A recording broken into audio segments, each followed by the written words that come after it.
les gars, ça, il faut le voir comme une opportunité pour nous. Je vous l'ai dit sur le groupe. Nous, notre mentalité, c'est être toujours dans le combat. Bah, je trouve que là, on ne peut pas mieux faire que ça. Donc, je te laisse les rênes. Ils sont à toi pendant une demi-heure. Yes, une demi-heure. Il y a le temps. Hein. Vous connaissez le MMA? Vous connaissez l'UFC? L'UFC étant la plus grosse organisation de MMA. Et moi, j'avais des rêves lucides quand j'avais 15 ans, dans mon lit. Et je me voyais à l'UFC. Mon père, il louait pas les cassettes, mais les DVD du Pride à l'époque et de l'UFC. Et puis je me suis mis à imaginer. Et puis de fil en aiguille, on va dire que mes entraîneurs, ils m'ont engrainé. Ils m'ont dit, vas-y, tu peux le faire. Hein. T'es bon. Hein. Et finalement, à 19 ans, l'UFC voulait me signer. Sauf que le MMA, ça n'existait même pas à l'époque en France. Et bah, j'avais déjà, voilà, j'avais une vision claire de là où je voulais aller. Et puis j'y suis allé, fond de balle. Je dirais pas sans doute, mais en tout cas une étape à la fois, quoi. Donc je m'appelle Tom Duquesnoy et donc je me suis mis à la retraite très jeune, à 24 ans, parce que je vais vite dans tout ce que je fais. Donc j'ai vite, je suis un peu parti aux US à la mode Jean-Claude Van Damme avec mon accent français et puis l'envie de réussir. J'ai réussi très jeune, très vite, et puis après ça m'a amené, ailleurs, quoi. Ça m'a amené sur autre chose, on va dire. Ce qui nous intéresse aujourd'hui, c'est le mindset, l'idée de même si vous êtes à un niveau qui est le niveau là où vous êtes maintenant, et vous n'êtes peut-être pas tous le même niveau, c'est en tout cas d'être dans un goût de l'effort, puisque vous êtes là, c'est parce que vous aimez, non? Donc d'être dans cette qualité de présence qui est essentielle dans votre sport comme dans tous les sports. La zone de flow, comme Michael Jordan disait à un moment donné, il était là, les paniers passaient. Parce qu'il avait tellement répété les mouvements que c'était devenu sa personnalité. Donc c'est ça l'idée. En tout cas, tout le long de l'échange, posez des questions. Je pars un peu dans le flow, justement, dans la zone, et que ce soit fluide et compréhensible pour tous. Et donc n'hésitez vraiment pas à poser des questions. Euh, Comment je pourrais faire des parallèles entre votre sport et le mien? Bah, il y a l'idée du choc, il y a l'idée du doute, il y a l'idée de la peur, il y a l'idée de nous, en combat, on avait l'after fight blues, on appelle ça. C'est-à-dire que dès qu'on a arrêté le régime, le combat et on est en vacances, il y a ce truc-là aussi. Peut-être que vous pouvez avoir ça après un match. Tout ce qui est pattern d'auto-sabotage, c'est-à-dire je l'ai pas vu, je me suis pas assez lu et je suis en train de faire de la merde, là, je suis en train de partir dans un truc, dans une boucle. Franchement, c'est très proche de la méditation. Hein. Quand tu restes assis sous un arbre pendant 5 heures, tu vas traverser tous les états. Ce qui est intéressant, c'est que vous, c'est en 2-3 heures. Pour traverser tous les états, tu vois. C'est hyper intéressant ce que vous faites. C'est transposable sur énormément de choses. Le spirituel, le martial, même l'artistique. Suffit juste de trouver les parallèles. Peut-être je commence par une question. Est-ce que vous avez un truc sur lequel là, ça peut être une question du collectif par rapport à ce que vous vivez à l'entraînement ou alors en match, ou alors ça peut être complètement individuel. Et finalement, on se rendra compte qu'on a tous les mêmes questions en tant qu'individualité. Donc, s'il y a un élan, envoyez une question ou un partage. Comme ça, on part en impro sur ça et on voit ce qu'on peut en tirer, ce qu'on peut en dévoiler. L'entraînement, la fatigue, le doute. Par exemple, quand vous êtes venu ici, là, il y a eu peut-être un truc de ah, j'ai pas envie d'y aller. C'est quoi le moteur? Quand je faisais du combat? Alors, ce qui est intéressant, c'est qu'il n'y a pas de. Il y avait un momentum, tu vois, un élan. J'avais envie de le faire. Par contre, la raison, je ne l'ai jamais trouvée. C'était une qualité de j'ai envie de le faire, je ne sais pas pourquoi. Par contre, ce qui est sûr, c'est que j'ai envie de le faire. Le problème du moteur, c'est que ça peut être une douleur, hein, ça peut être une douleur une vive douleur. Quoi. Quand tu regardes Mike Tyson, c'est le fait qu'il se soit fait victime toute sa vie. Tu vois, Georges Saint-Pierre, c'est pareil. Vous connaissez Georges Saint-Pierre, champion de l'UFC, il se faisait bullied à l'école, c'est une victime. Et donc, à partir de là, il s'est construit à partir de sa douleur. Ce qui fait que dès qu'il avait envie d'arrêter, ce qui nous arrive 10 fois par jour, hein, c'est normal, tu vois. Ah ouais, mais non, il y a la douleur. Il s'appuyait dessus, sur sa douleur. Le fait d'avoir peur de ne pas être riche, par exemple. D'être fort ou d'être pas reconnu, ça peut être n'importe quoi. Moi, il n'y avait pas ça. C'était juste une expression de mon être dans le sens où, je sais pas pourquoi, mais j'ai envie de le faire et je vais le faire. C'est bizarre, tu vois. Et toi, c'est quoi ton moteur? C'est quoi? Je pense qu'il y a cassé des bouches aussi. Ah, casser des bouches, il y a ça aussi, cette qualité-là dans votre sport, c'est-à-dire faire mal dans les règles de l'art. C'est-à-dire, qu'est-ce qu'on peut faire? Pas trop mettre la tête, mais Tu peux mettre ça. C'est pour ça que vous allez. le petit casque Ok. aussi.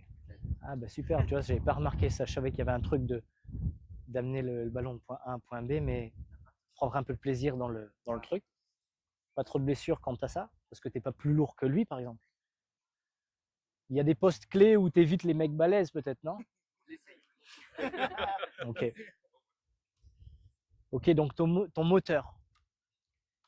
Qu'est-ce qui fait que quand tu as la flemme de venir, finalement, tu es arrivé? Ça, c'est bon.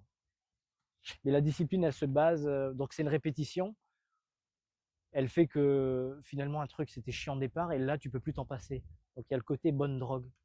Moi, je trouve que le sport, le fait d'avoir une vision claire et les objectifs, bah, c'est la seule drogue dont on peut abuser. Hein. Tout le reste, c'est de la merde. Hein. Ça te met plus bactère. Donc cette qualité-là, ouais. Vision claire, pourquoi je le fais une fois que je le fais, point A à point B, tu sais, c'est presque mathématique. Je fais ça pour arriver là. Et quand il y a du sens à chaque geste que tu fais au quotidien, bah, c'est un plaisir de le faire puisque tu n'avances plus à la. Ouais, du sens. Pourtant, je te dis ça, mais il y a un truc métaphysique qui fait que putain, tu as envie de le faire. Moi, c'était mon cas. Je sais pas pourquoi, ça me fait peur.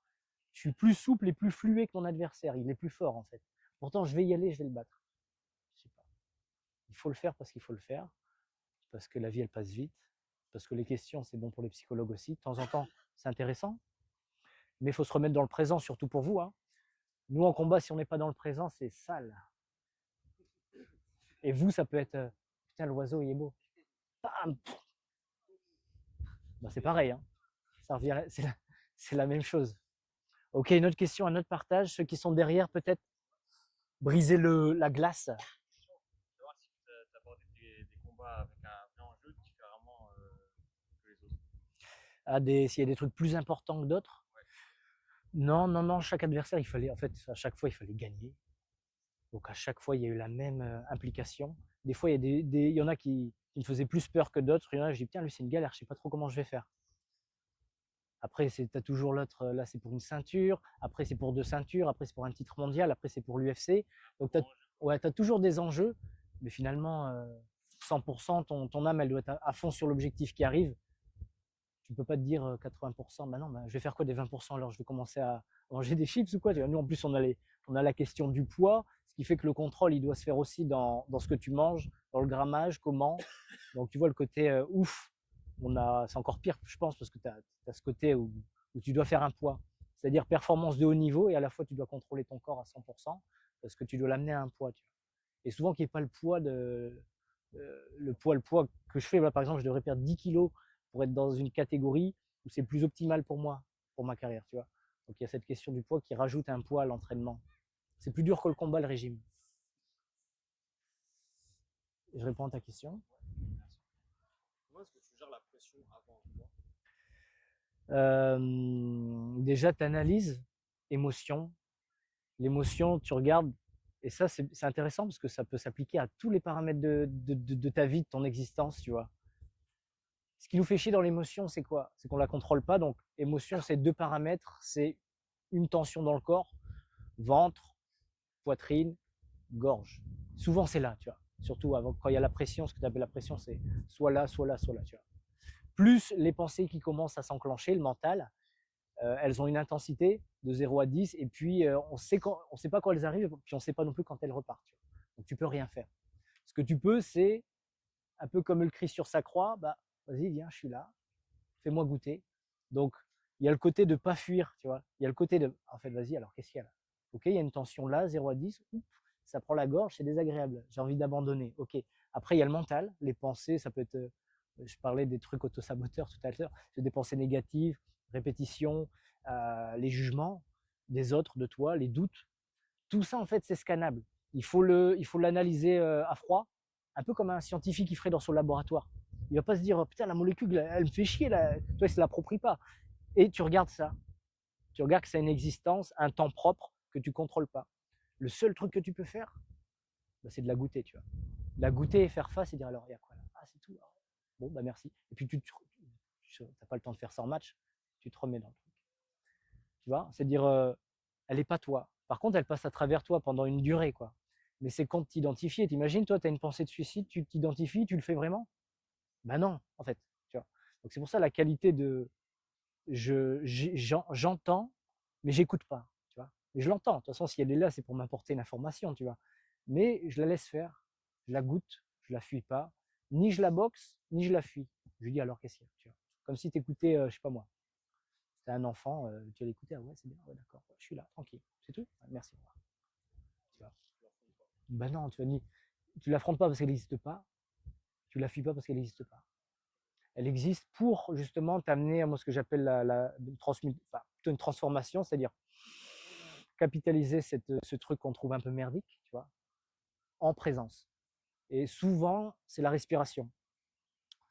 Avant le combat, c'était ça, c'était grand inspi par le nez. Dès qu'il y a le truc, dès que tu as identifié, tu as fait ce que je t'ai dit, étape numéro 1, voir où c'est situé. Étape numéro 2, voir les pensées, c'est quoi en fait.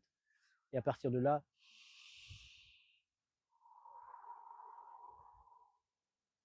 si tu le fais 5 fois, quand il y a l'émotion que je te parle, c'est violente. Hein.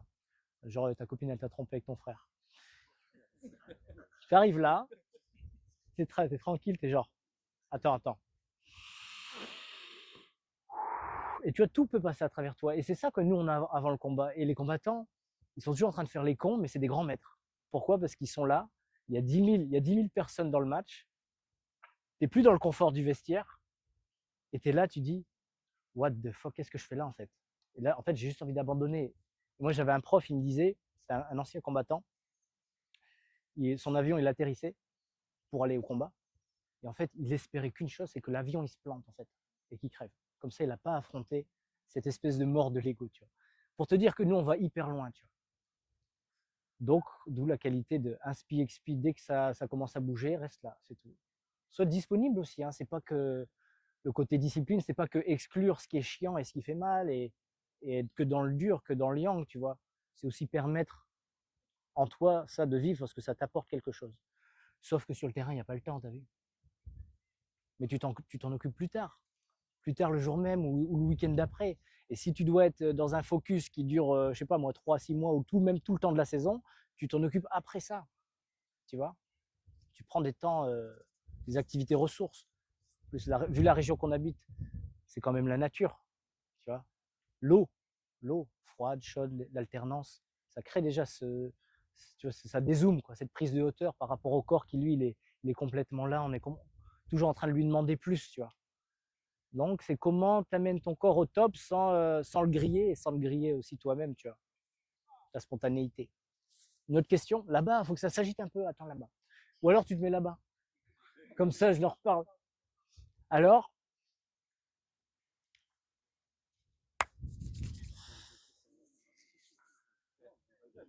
vas-y, hein. Non, c'est parce que vous êtes un peu loin, on dirait que ça vous intéresse pas. Groupir un peu. Bon, toi, t'es déjà prêt, t'es grand, t'es costaud, t'es impressionnant, t'as des cicatrices. Est-ce que tu doutes quand même? Est-ce qu'il y a un truc tu sens que tu peux augmenter? Comment viser l'excellence? Par exemple, ton objectif à toi, personnel, je parle, c'est quoi? D'être meilleur chaque jour. D'être meilleur chaque jour. Il n'y a pas forcément un goal. On va pas viser le professionnalisme. Mais par exemple, toi, tu as fait l'excellence. Tu es allé jusqu'au bout de tes rêves. Voilà. C'est ce que tu dis. Comment les atteindre? Toi, quel conseil devrais-tu donner?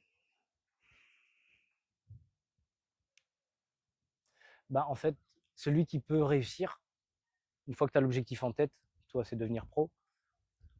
Le moment où tu peux y arriver, c'est quand ça devient aussi important que respirer.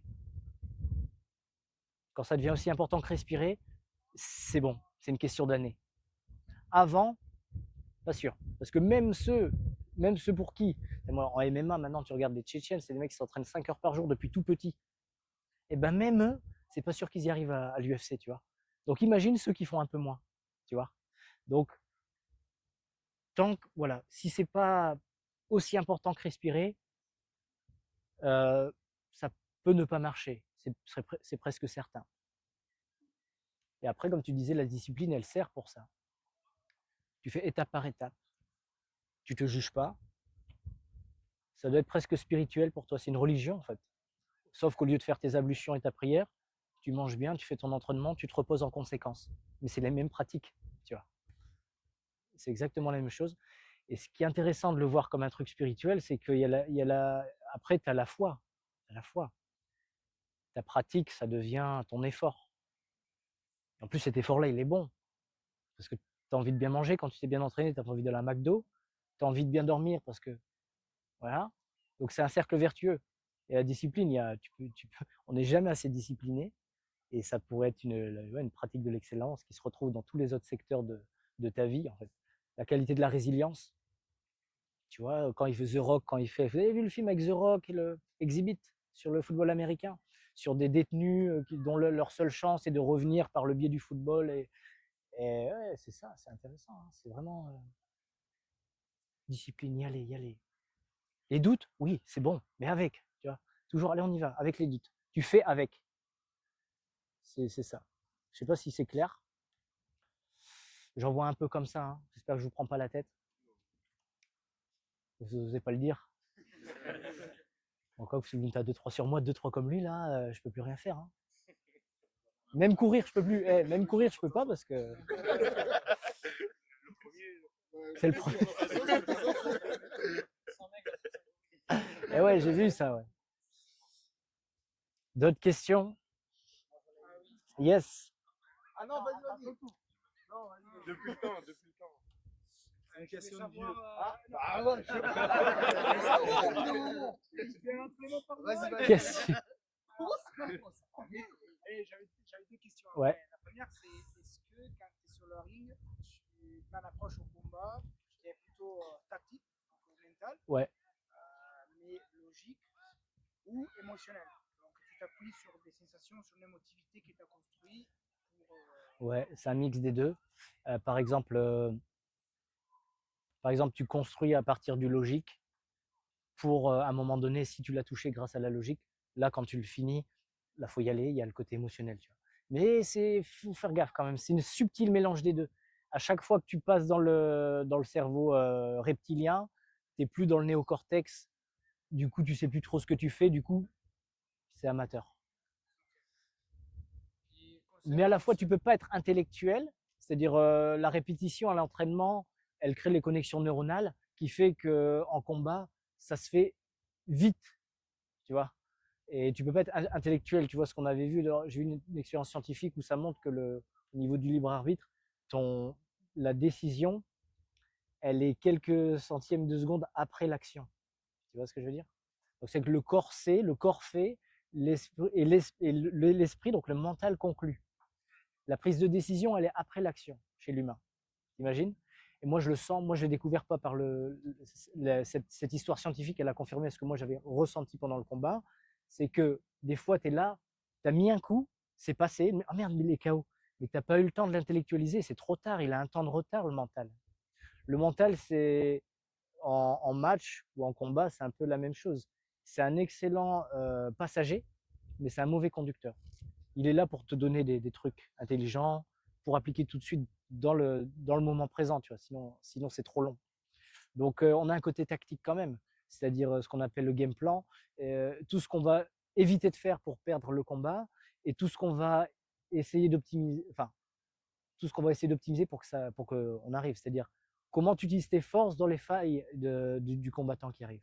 Et tu développes toute ta stratégie en fonction de ça. Moi, si je faisais face à un lutteur, bah, j'avais 2-3 lutteurs en entraînement qui me fonçaient dans les jambes et j'essayais de me relever et j'essayais d'adapter ça pour mimer au mieux ce qui va se passer pendant le combat pour que au niveau des connexions neuronales ce soit fait, tu vois. Donc c'est répétition, la répétition mène au flow et plus tard la grâce. Cela, je pense,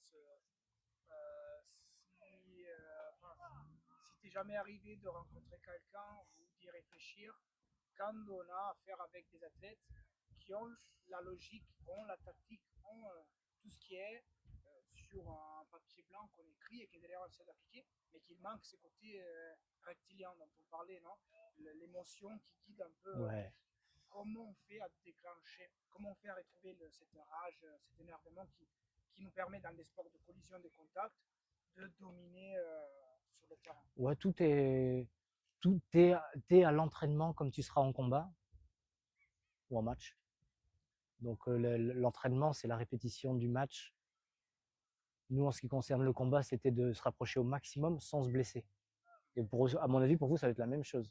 Comment je fais pour optimiser, être à fond et être sûr de à peu près gagner sans me blesser?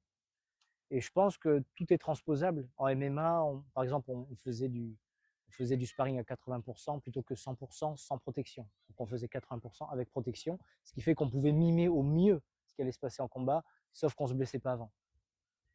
Tu vois. Et ton coach, ton prof, est-ce qu'il utilisait une communication Ouais. qui te permettait de sortir ce Ouais. côté un peu irrationnel? C'est ça, mais utile. Et ouais. Bah, avec la confiance que tu as en lui et le fait qu'il te connaît, il va dire hey, vas-y, soit il active en toi. Allez, fais ça là. Tu vois. Surtout que là, vous êtes un peu plus. Et il est tout seul. Mais, ou à 2-3 peut-être vous êtes.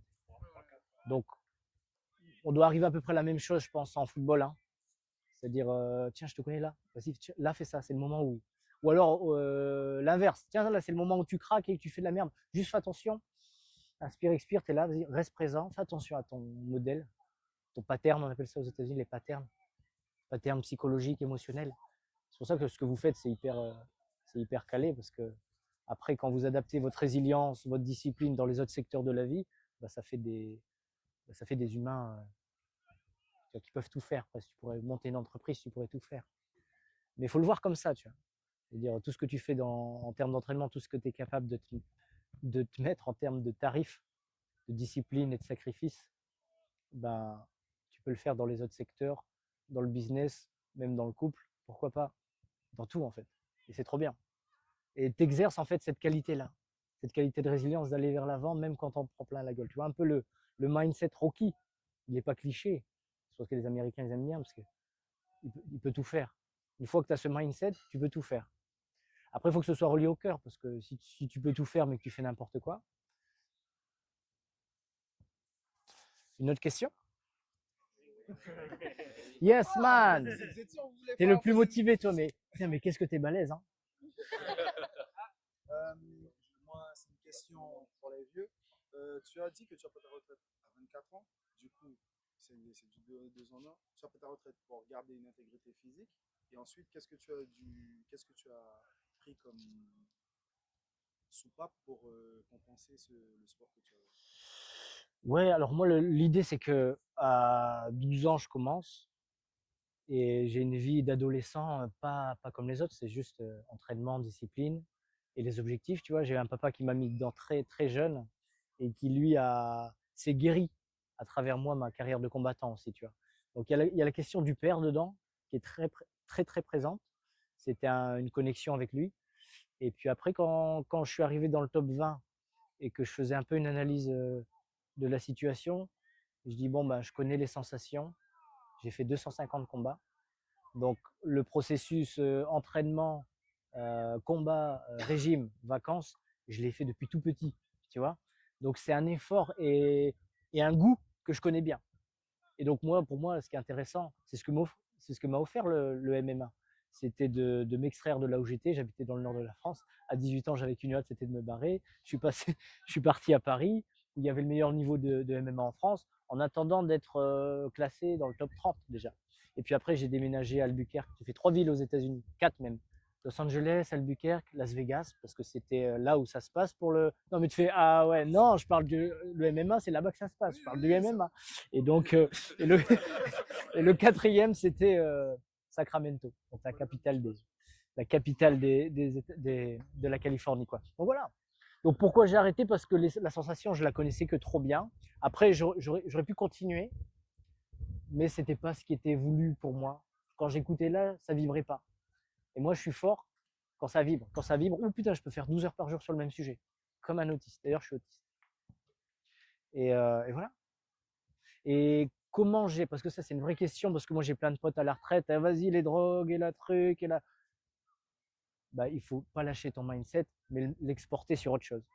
Moi c'était beaucoup la mobilité, le yoga et maintenant la danse et le théâtre et tout ce qui est court métrage, etc. Et je m'éclate à travers ça. Je suis toujours autant déter qu'avant, mais c'est plus le haut niveau. Là, je voulais à un moment donné changer un peu voilà, changer les contraintes que je donnais à mon corps et exprimer ça différemment. Tu vois. Soit douce une dualité ou un truc à exorciser. Et moi, j'ai plus envie de passer par le MMA pour que ça se fasse. Et après, avec ce fort de ce mindset et ce que m'a apporté la discipline du MMA, quant à ça, en 2, 3, 4, 5 ans, tu deviens excellent quelque part. Tu vois, tu peux recommencer à zéro un truc. Ce qui est intéressant, c'est que tu peux être fort en 2, 3, 4, 5 ans. Parce que tu es dessus pendant 10 heures par jour et c'est ça qui est trop drôle. C'est la recherche. La recherche et la sensation, on n'en parle jamais. On parle de l'efficacité, le fait que tu as gagné ou que tu as perdu, mais on ne parle jamais de la sensation. Et même vous, il y a un côté esthétique, il y a un côté, vous êtes des hommes forts là, il y a le côté, tu vois, il y a le côté résoudre une problématique, donc il y a le côté entrepreneur. C'est énorme. De toute façon, si vous êtes là, c'est que vous êtes là, il n'y a aucun autre endroit ni aucun autre moment à chercher, il faut le vivre à 100%. Et pour ça, du coup, là, ici et maintenant, ça peut être une nouvelle question, ici et maintenant, qu'est-ce qui fait que je me sens pas à 100% ou pleinement épanoui dans cet instant-là? Pas besoin de partir en mode thérapie, hein, mais juste, je le scanne, je vois qu'il y a cette tension, je m'en occupe plus tard. Mais je m'en occupe à un moment donné, parce qu'on n'est pas que des machines, en fait, là. Tu vois. Mais pendant l'entraînement, nope, hop, je prendrai soin de toi ce soir ou demain ou ce week-end. Dans l'entraînement, du coup, tu reviens dans cette présence et cette disponibilité, tu vois. Pour les questions qu'on a vues tout à l'heure, c'est-à-dire le mec, s'il fonce là et t'étais là, boum. Nous, en combat, c'était merde. Ah oui, c'est vrai. J'étais tellement concentré sur ce que je voulais faire que j'ai oublié que lui, il était vivant et qu'il m'a lu, en fait. Donc, il y a le côté psychologique aussi. Peut-être, je sais pas si ça peut marcher dans votre sport, mais nous, il y avait énormément de Russes de Sioux dans le MMA. Par exemple, le côté n'aie pas l'air de faire ce que tu veux faire. N'aie pas l'air de vouloir faire ce que tu veux faire. Tu vois, c'est la Russe de Sioux. Ou à la Sun Tzu, tu vois, l'art de la guerre. C'est hyper intéressant. Quand tu es fatigué, et l'air d'être en forme. Quand tu es en forme, et l'air d'être fatigué.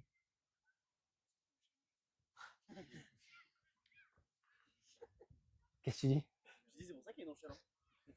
Ouais, mais quand il fait après, il a 35 à l'heure aussi. Yes. What else?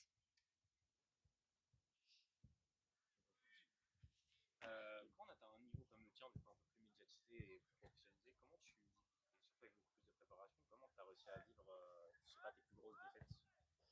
Les défaites que tu as vraiment vécues et que tu as su que mentalement, c'était pas facile à surmonter. Ben, souvent, je pleurais après.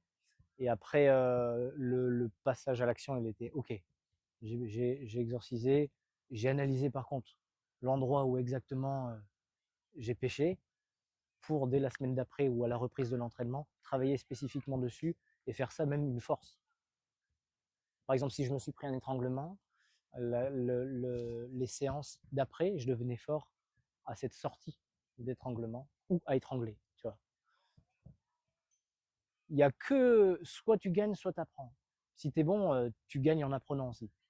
Il y a la question de la défaite, c'est fictif. Est-ce que même à un niveau comme le tien et un sport où il y a autant d'ego, comme un sport comme le tien, est-ce qu'il y a déjà une fois où tu as perdu un combat et tu t'es dit que juste il était plus fort que toi et que c'était un niveau pas atteignable ou jamais? Non. À chaque fois, je pense que je me le suis rendu difficile ou ça s'est fait. Puis de toute façon, il peut être, même s'il est moins bon que toi, s'il a été meilleur ce soir-là, il y a énormément ça en MMA. C'est-à-dire, tu as des mecs, c'est des champions de l'entraînement, arrivés en match, ils baissent un peu. Et tu as des mecs qui sont nuls à l'entraînement, ou pas si nuls, mais pas terribles, ils augmentent en match. Ce qui fait qu'ils deviennent ex aequo. Et donc tout est possible pendant le match. Ça arrive beaucoup. Hein. Ouais, la question de l'ego, comme tu disais, je pense que ça va être facile. Et ce que j'appelle la plateforme, c'est la base le socle sans lequel il n'y a pas de combat. C'est qu'à un moment donné, tu es ancré, tu as la garde, et voilà. Et donc, si à un moment donné, tu sors du truc par ego, tu te fais punir direct. Tu vois. Tu sais que tu as la plateforme, vous devez avoir l'équivalent, c'est le socle, ça doit être une position ou je sais pas quoi, c'est une structure sans laquelle il n'y a pas de, vous ne pouvez pas faire le sport à un certain niveau. Nous, en MMA, moi j'appelle ça la plateforme. Base sans lequel il n'y a, a pas de combat possible. C'est la garde pour pas être KO, c'est l'ancrage pour pas se faire facilement amener au sol. Et voilà. Et tu sais que quand ça commence là, ça c'est la plateforme. Si tu sors de là, à tes risques et périls, tu vois, si tu commences à faire comme voilà, comme Ali, ça lui est arrivé, comme Anderson Silva, ça lui est arrivé. Les moments où tu sors sans structure, la structure elle est essentielle, il faut la répéter à fond. C'est ce qui permet d'en sortir et avoir ces moments de grâce ou d'excellence. Mais ça n'existe que quand il y a la structure, tu vois. Je sais pas si ça répond à ta question. Je pense que alors, c'est une question un peu directe, mais je pense que le facteur économique a été pour toi une des plus fortes raisons sur la partie du pic de ta carrière pour continuer à dédier la plupart de tes journées sur ça. Parce que quand je t'écoute, je pense que cette obsession vers la passion, Ouais. quand on parle d'un sport plutôt associatif, Ouais. c'est vraiment le 1%. Et donc, comment on fait à créer cette obsession vers la passion sur des personnes qu'au quotidien vivent des galères qui vont au-delà du sport. D'accord. Finalement, le fait d'être dominant sur le terrain, ça va falloir une heure de gloire le samedi soir et puis voilà. Il y avait deux questions du coup. Il y a la première sur le si est-ce que l'argent c'est un facteur déterminant pour moi. Ben comment dire, au moment où je commençais à gagner beaucoup, c'est le moment où j'ai arrêté. Donc non. À la fois les premières primes quand j'avais 20 ans, j'étais là en train d'actualiser mon banque, enfin mon application bancaire. Hein, alors bon. Et puis quand je non oui bien sûr. Mais c'était pareil. Si une fois l'argent que tu avais, c'était pour réaliser tes passions et devenir meilleur dans ce que tu aimes faire. Donc la question de l'argent, c'est juste une énergie, hein, tu vois. Abondance de biens ne nuit pas, tu vois. C'est comment tu le gères. Et la deuxième question, c'était au niveau du mec, s'il est amateur. Voilà, comment faire et trouver, là tu parlais de 11 heures par jour dédiées à ta passion, Ouais. et ça devient une obsession. Voilà. Donc aujourd'hui, sur un sport comme le nôtre, on s'entraîne 2-3 fois par semaine, Voilà. on a 7-8 matchs à l'année. Ouais. Comment on fait à faire en sorte que les personnes qui vivent ce sport puissent retrouver le 10% de ta passion et ton obsession pour justifier tous les entraînements, Ouais. toutes les galères, quand il pleut, quand il neige. Lui, il avait dit, hein, il y a le côté discipline, mais surtout que c'est quand tu tombes amoureux, c'est la même chose avec ta passion. C'est pas pourquoi, mais pourtant il faut le faire. Hein. Je peux trouver des mots, je réfléchis en même temps. Mais ça vient là. Ça déborde. Il y a ce truc, tu vois. Ouais. Passionnel, en plus t'as un accent. D'où l'accent d'ailleurs? Ah voilà, il y en avait un autre aussi qui court vite là. Ah, bon ben voilà. Après, c'est de mettre du sens. Parce que une fois que tu as ton planning, tu dis ah, là je fais les fractionnés pour durer plus longtemps et courir plus vite. Je fais du gainage pour avoir moins les épaules qui se démontent. Je fais des sprints pour aller plus vite. Et quand j'arrive là-bas, ça va plus vite. Comme Cristiano Ronaldo, il arrive une demi-heure avant et il fait une demi-heure après juste pour... ou alors à l'époque, Juninho. Tu vois, juste il faisait les coups francs. Ou alors à l'époque, Papin. Il faisait des papinades. Parce qu'en fait, il s'entraînait pendant une demi-heure avant, tous les jours. Et on lui a envoyé le ballon et il devait le récupérer et faire des trucs pour le mettre. Et il faisait des trucs de malade que personne n'avait fait. Arriver le premier, et repartir en dernier, c'est logique pour moi. Mais structurer tes entraînements, pourquoi je fais ça, pour arriver où, comment. Et tu entretiens un carnet de bord. Ça vient de toi ou ça vient de ton coach? Non, toi, tu dois le faire et discuter avec lui en disant tiens, si je veux arriver là, qu'est-ce que je fais, comment. Tu l'écris, après, décision, application. Et puis après, ce qui est intéressant dedans, c'est que c'est pas du travail qui est chiant, en fait, parce que c'est ta passion. Et quand tu deviens meilleur à travers ta passion, mais quelle jouissance, en fait. Tu vois, le souci du détail, c'est pas qu'un truc de l'armée, discipline qui nous font chier finalement. c'est vraiment un truc, c'est la seule drogue qui paye dans la vie, en fait. Les valeurs de progrès, tu vois. C'est même pas cliché de le dire, hein, moi, je vibre pour ça, en fait. Des fois, je me lève toujours, moi, à 6 heures du matin pour arriver à ces trucs-là, parce que ah ouais, devenir meilleur en ça. Et quand tu le vois sur la vidéo, ou en chiffres, pour vous, l'extase, les valeurs de progrès. Et il y a un côté artisanat. Structurer ton entraînement, ta technique, t'y a donné, fondre dans la tâche, tu t'oublies en le faisant. Tu vois. Surtout que toi, là, vous, au bout d'un quart d'heure d'entraînement, il y a toutes les hormones du bonheur et tout, et ça y est, je suis là, je suis bien. La bonne fatigue le soir. Bon, putain de sensation. Hein. C'est les sensations le plus important. Et par les sensations, tu auras la performance que tu veux avoir. Discipline, tu vois. Vous avez des questions sur la discipline peut-être, parce que c'est un mot qui est aussi surutilisé à l'heure actuelle. Mais c'est un mot qui a une vraie valeur de foi pour moi. Ouais. Un combat, tu as un game plan. Ouais. Mais si tu vois que le game plan ne fonctionne pas trop, est-ce que tu continues sur le game plan ou est-ce que tu dis MMA, c'est un subtil mélange du game plan et de l'improvisation. Hyper important. C'est un peu des deux. Donc, tu as un côté, tu lâches rien, c'est-à-dire calculateur, et tu appliques ce qu'on t'a dit de faire. Si ça ne fonctionne pas, tu dois être dans un lâcher-prise direct qui fait que tu reviens dans un moment où tu as la disponibilité de faire autre chose et de répondre à ce qui t'est présenté. Mais ça vient d'une grosse structure. Pour faire des écarts, il faut la structure. Donc c'est un subtil mélange des deux. Hein. Faut être prêt en fait. Yes. Alors, je me permets de rebondir parce que, en fait, sans comparer nos sports, mais il y a plein de points d'accroche qui sont similaires. Ouais. Moi, j'ai retenu tout ce qui est répétition. Ouais. Répétition pour atteindre le flow. Alors, nous, sur l'offen, par exemple, c'est typiquement notre point, c'est-à-dire répéter pour qu'en fait, on n'ait pas besoin de réfléchir. C'est ça. Ça, c'est vraiment important. Moi, perso, je te remercie parce Yes. que je pensais pas qu'il y aurait autant de points de similarité. En fait, il y a énormément de termes, d'approches que tu as, que nous, on essaie d'inculquer à notre niveau, bien évidemment. Mais nous, on a l'habitude de dire, ce que je leur dis, c'est que notre sport, c'est un sport passion, en fait. Et donc, tout ce que tu as mis par rapport à ça, et ça, c'est ultra important parce que notre sport, il y a du contact, il y a une mise en danger. Ouais. Et s'il n'y a pas la passion derrière de le faire à 200%, c'est vraiment pas possible.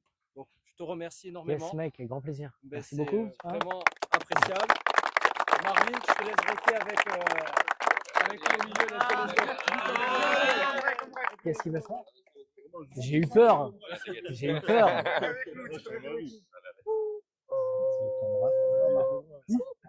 Explique. Il est fort, un Marvin Palais, by de. One to Keynes, one to family. One to! Yes! One to!